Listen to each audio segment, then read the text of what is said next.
Now, of course, whenever we think of half-swording, and in particular the Murderstroke, we imagine European swords, and that's because it's a technique that was represented quite a few times in medieval European treatises. Today's question is, would it be possible to perform a Murderstroke with either katana or, in my case, an tachi? Would it be reasonable to do it when fighting against an opponent in full samurai armor?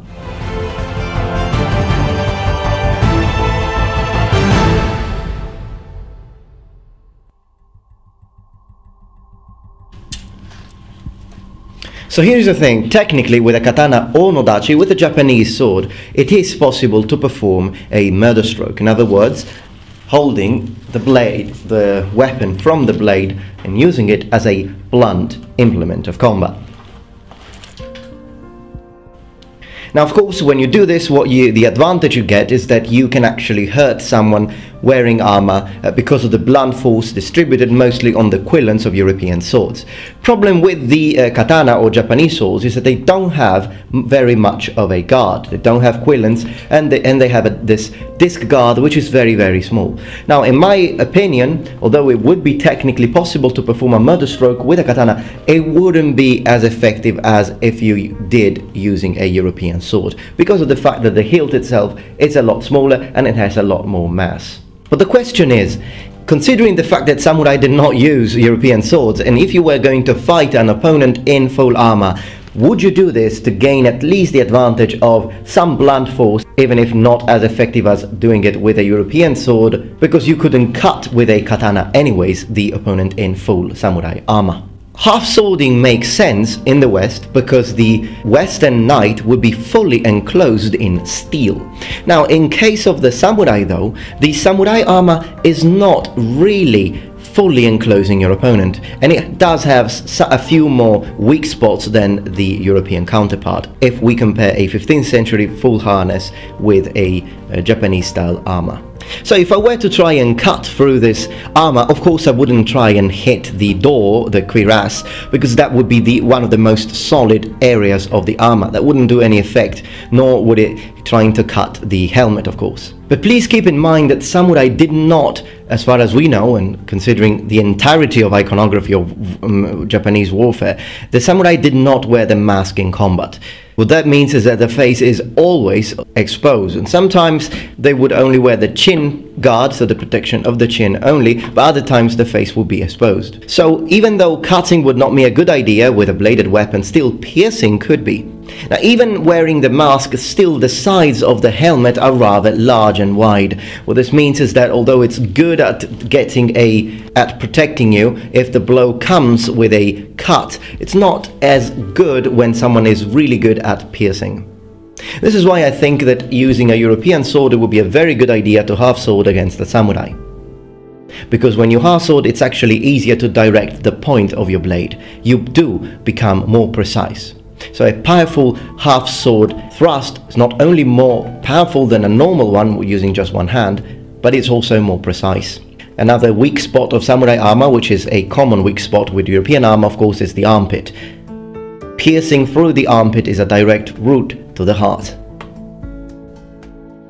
Now, of course, all of this doesn't mean that it would be easy to do that against a fully trained samurai. A samurai who is wearing full armor knows what the weak spots of that armor are, just like a fully trained knight would know the weak spots of his own armor.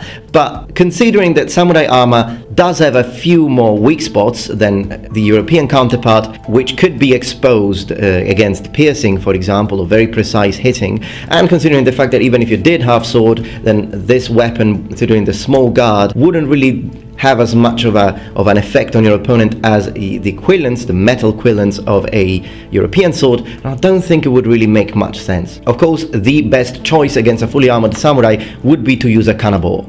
If you're interested into the history and usage of such weapon, then please refer to the link in the description below to my dedicated video on the kanabou and their usage, and how they are linked in the lore to the Oni, the Japanese demon. Also, before some people say that, yes, you can grab the weapon, the katana, from the blade just as much as you can grab a European sword from the blade. And in fact, not only if you don't cut yourself with a European sword, you wouldn't cut yourself with a katana if you know how to do it. Please don't start grabbing and gripping weapons, bladed weapons, sharp bladed weapons with your bare hands just because I said it's possible to do it. It is possible, you need to know how to do it. But I know that some people, considering they think that the katana can cut time and space, then probably they would say, no, you can grab a European sword, but you couldn't grab a katana because it's razor sharp and it would cut you. Not true. You can grab a katana from the blade just as much as you can grab a European sword from the blade. And to be honest, considering the fact that the katana's back spine is completely blunt, the grip might even be easier because you can push with your thumb here. I, however, discourage you to try this at home with your sharp katana. Be safe. Now, there are techniques in Kenjutsu which rely on the idea of pushing against the back, the blunt spine of the katana to gain extra strength during, for example, a bind. So the idea of touching the blade is contemplated, but the idea of turning it upside down, not as far as I know. Still, it is technically possible, but I would rather use a different weapon. If the katana was my only weapon and I had no access to yari, no access to naginata, no access to bows, for whatever reason, perhaps I've lost them on the battlefield, and I had to fight a fully armored opponent, samurai of another clan, then I think I would still grip the katana or the dachi the normal way, and I'll just try direct piercing or very, very accurate cutting of the throat. Now, talking about the throat, although it's true that the majority of samurai did not wear masks in combat, in my sets, for example, of armor, if you remove the mask, you also remove the yodare kake, which is the protection for the throat. So that means, as you can see here, my throat is exposed. And this did happen sometimes, so you only had protection all the way up here. But it was also possible in samurai time to get a yodare kake alone, detached from the mask, which would give some protection at least to part of the throat, so your throat wouldn't be completely exposed even if you didn't wear a mask or mempo.